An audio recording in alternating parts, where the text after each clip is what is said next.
What's up, everybody? I'm Mike Rivera, commercial DP photographer, and I'm here today with my boy Michael Allen. We've known each other for quite some time now, and this is basically an artist spotlight where I just take some time to get to know and do a little deep diving on the history of some photographers and artists in the field of media that I do know, or the ones that I would like to get to know a little bit more. So Michael Allen is here, and he is going to give us the rundown on how he got started and everything about the photography journey that he's been on at this point. Mike, buddy, how you been? I've been good. Really putting the grind into photography, working hard. I've really stepped up my game in the last, I would say, half a year or so. Yeah, I Um, noticed. I've been watching you since the very beginning with all your architectural photography back in the day, and now you're on going on what, your third show? yeah, my third show, Yeah, it's where wonderful. life happens. I love that. So Michael and I originally met through my wife's dog grooming salon. She was always taking care of the family dog. It's been multiple years. Rest in peace, Winston. Love him. Oh, yeah, my Winnie, Yeah, little Winnie. rest in peace. Yeah, so that's basically how I got to know about you, and it was just out of pure chance, to be honest with you. I was just like, "What do you do? What are you into?" And sure enough, you said photography, and it was like, it's fucking awesome. Small world. I remember you had asked me, you were editing some photos, and you had asked me, oh, this photo needs something. And I said, did you try converting it to black and white? And surely enough, it That worked. was the hit. Yeah, man. And I usually try not to do the black and white thing because a lot of people like to use black and white as like kind of like a get out of jail free card if the photo's not right. But to your point, I do think that sometimes some pictures just look way better in black and white. It's a thing.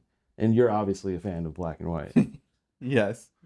Yes, I am. So tell me a little bit about like the style that you like to shoot on. I know you are a digital as well as a film shooter. So give me a little background on your shooting style and like what you like, the cameras you like.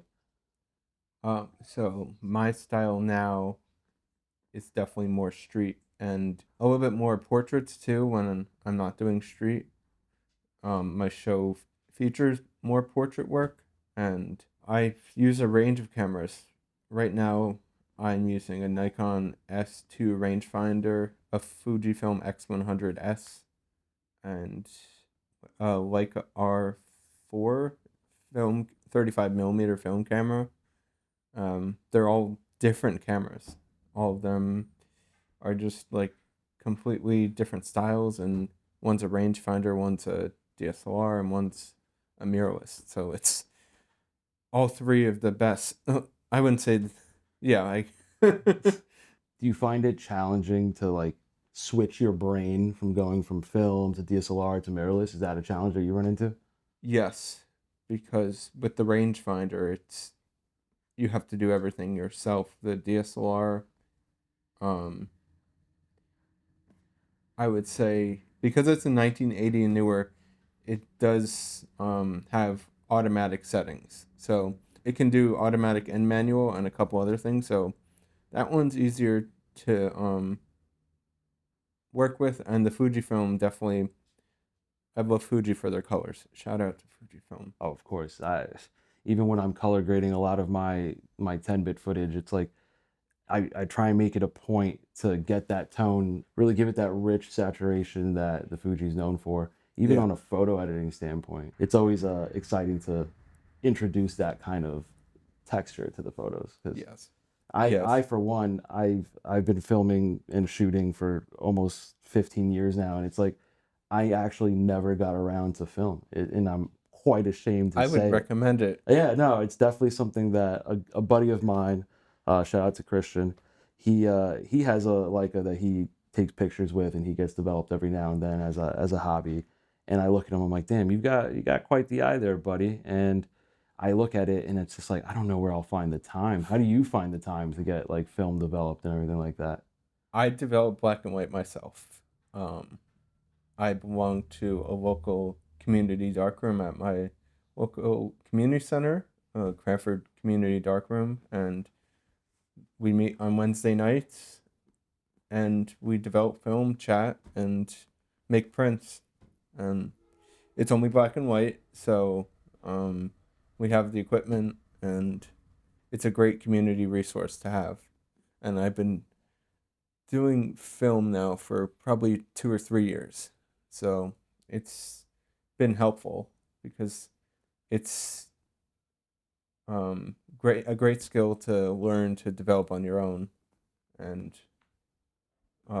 definitely it'll attract more attention to your work when people know that you develop on your own. So the art of developing film, is that something that you learned on your own, or did you go to school for photography?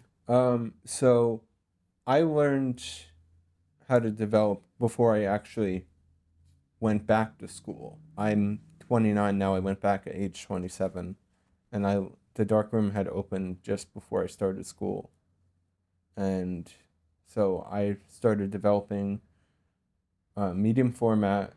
I've stuck with 35 millimeter film for the past couple years now because it's easier to use, and it's just more convenient for me, at least, because the camera, large format camera is pretty hard to do street photography with. Right.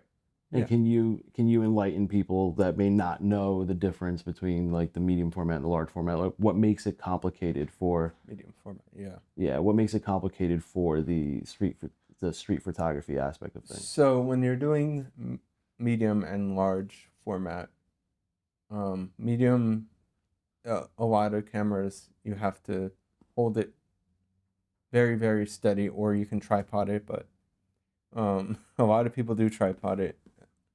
And then with a large format camera, that one you have to be incredibly steady, and the film is in packs, and it's a lot of work to steady the frame and focus it. And so that's why I've kind of stuck with 35, because it's an easier format. I use Ilford HP5.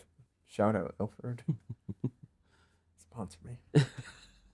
And you said you went back to school at 27, which I give you credit for because I regret not completing my studies. But what did you end up ultimately going for school? I got a degree in professional commercial photography, which is a degree that trains you in studio work, product work, and a lot of the business aspect. And in the degree, some of the classes are business classes, management, and stuff you need to succeed in the photography world. And a lot of that has been helpful since I graduated. Like, I guess, what path to kind of go down and focus on. Your path and choosing that path. Like I know you started with the architectural, more building style, geometric photography. Like, can you talk to me about like that slow transition to what you're doing now, like that street photography style? I was traveling uh, all around New Jersey to different towns, and looking for the different architectural pieces that stood out and creating scenes. That's how I um you got my start in that area. It goes further back, but we'll get into that later.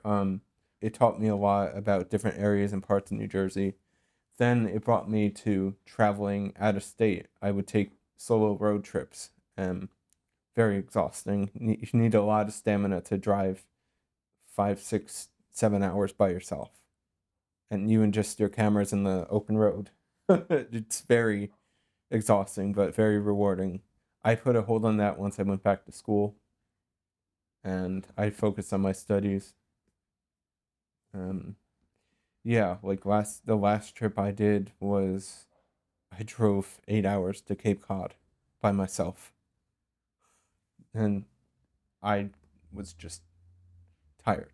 And when you got to Cape Cod, what was the focus of the photography in on that trip? Was it more, were you still in that architectural zone, or were you starting to pivot a little bit more and look at capturing portraits? Um, no, I was still in the architectural zone.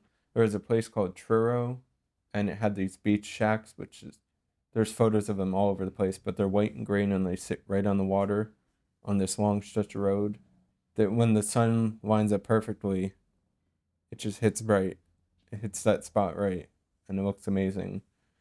But then when I started pivoting was after I did a couple events with some friends of mine. I traveled with them to Brooklyn and did a little bit of behind the scenes and portraits. I started moving even further into the architecture when I was moving towards the end of school. Then it pivoted the street. So I was diving deep into the architecture, going to the city once or twice a month, and I was really enjoying that for a while. And then I was given some advice that maybe you should start adding people to your photos, give it more oomph.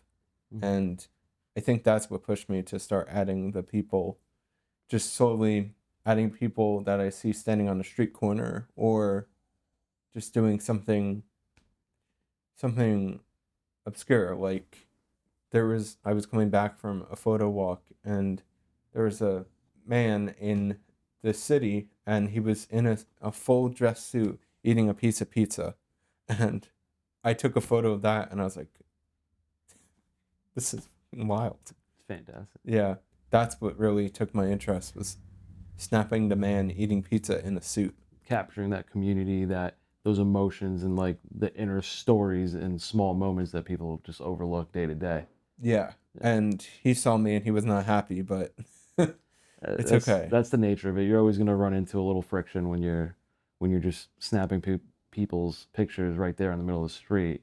Granted, you're allowed to, Yeah, but you're always going to come into situations where it gets a little weird for some people, especially depending on the focal length, right? So like a 24, for you to really get a properly composed scene, like you're gonna have to be right in the noise. Whereas sometimes when I've done street photography in downtown Rahway, I've just sniped it with my 200 or yeah. something along those lines, and I have a lot of really great shots that I've captured that I don't have to get too involved with people because it you could it may not seem like it, but inherently I am somewhat shy when it comes to public engagement with people. I've gotten a lot better over the years, and some people would argue that I talk too much, which is totally fine.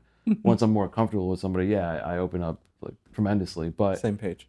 but there's initial moments where it's like I won't go out of my way to talk to somebody that I'm not going to talk to for the next 10 minutes. Yeah, So like photography, especially on the street, it really pushed me because like I started introducing myself a little bit more. I started having small talk with the people I take pictures of, and you actually really start to build a bit of more of a relationship with the community. And you had mentioned before that like Cranford has that developing room and those developing nights, and going from Cranford to now you have shows in Rahway. How do you bridge that gap um, to end up here in Rahway where there's so many it's an arts district. There's so much art happening here and there's so many people involved in that space. Like, is that naturally what gravitated you here or did you just stumble across Rahway? so I had known. I'm gonna introduce y'all to the coffee box. I had known Jeff, the owner of the coffee box, for several years. I met him through some friends at my old church that I used to go to, and he owned at the time the coffee box in Plainfield. Okay. And so my first show, a little backstory here. So my first show was planned right before, right around when COVID had hit. So I had to pivot with that show in Plainfield, and everybody was there in masks and keeping distance. And Mhm. so that was my first show was during COVID. Wow. Um, Probably I think 2021. Yeah. It's just a little young tyke. And that was with at the coffee box in Plainfield. Yeah. And so I started after that. I didn't come here as much as I would have liked to. I started coming here a little bit later in life to Rahway. Hmm. I started going to this coffee box here, and one day I was taking photographs of the train underneath the train tracks with a medium format camera, and I then went into the coffee box, and someone who's now a friend of mine came up to me and said, "I noticed you were taking photographs. Um, we own a studio up the street. You should come meet with us sometime. And shout out to my friend Wesley, who, a couple years later, this is who's an amazing painter. I'm here now in Rahway, and Will and Mike and all those guys that were at Vistatic, which is now under new ownership, I guess you could say. They swapped spaces, but yeah. So I kind of just grew my love for Rahway just by going to the coffee box and just exploring. I love the coffee box too. Jeff's a great guy. I've done work with the coffee box before, and the community that he's built. It always circles back to community ultimately, Yeah. because the community nights, the Thursday night open mics, and the jazz that he plays over on the weekend in the morning. He has all these artists come through, and it really adds like another level of artistry to the town, and I find that fantastic. And that's why I make it such a point to keep my work and the outreach that I do with businesses.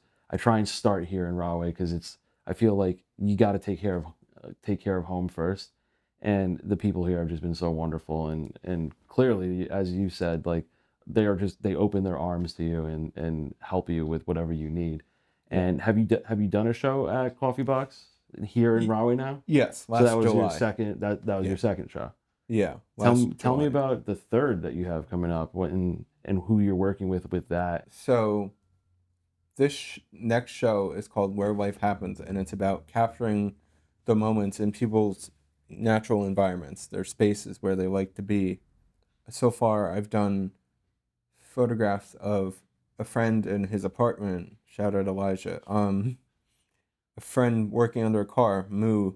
Um, Will and Deanna at their apartment in the staircase, photographing them, and Chris, who's one of the owners or founders of So-Called Studios, which is now where the other studio was. Mm-hmm. I've captured portraits of them,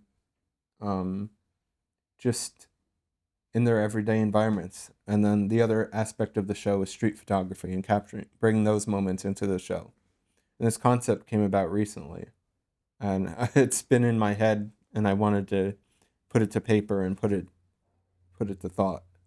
Tell me about the nuances of setting up a show. Like, I've never hosted my own gallery event, and like I print my own pictures, I hang them up, and granted they're not like professionally printed, they're not developed, but like I still do enjoy a good still frame and displaying it for people. And a lot of the times I give people gifts. It is a still frame that I've captured, but I don't know the first thing about setting up a gallery. Like, who do you reach out to, and like who are the people who have helped you along the way to get into these spaces? A lot of it is, this sounds very selfish, a lot of it is myself and having ambition to have a show. I reach out to people that I've met over the past couple of years, or places that I've been, had experiences in. And I think what drew me to this one was that I already was familiar with the space. And I think that when I walked in there the first time to initially see the space, I knew this was the place I wanted it to be, because it felt like home.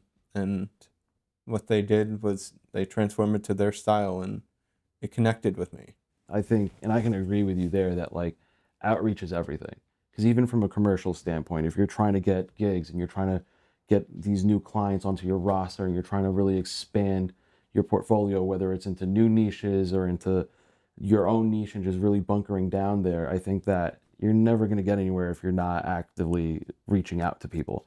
Like, your portfolio can say one thing, but if you're not actually boots on the ground, making those connections, making that networking happen, or even just doing cold outreach, I feel like it's always going to fall flatter than it could. And I got to give you a lot of credit, because I don't do nearly enough outreach. I wish I wish I had that grit that you have, that I've seen you do, where it's just constantly just putting numbers on the board and making those phone calls and getting out there and making those connections. Because like, Well, I'm blushing. stop. I wish I had more of that, and I'm trying to work on that, because I feel like that really would help with my portfolio, and I'm sure with other creatives too, it would help their portfolio.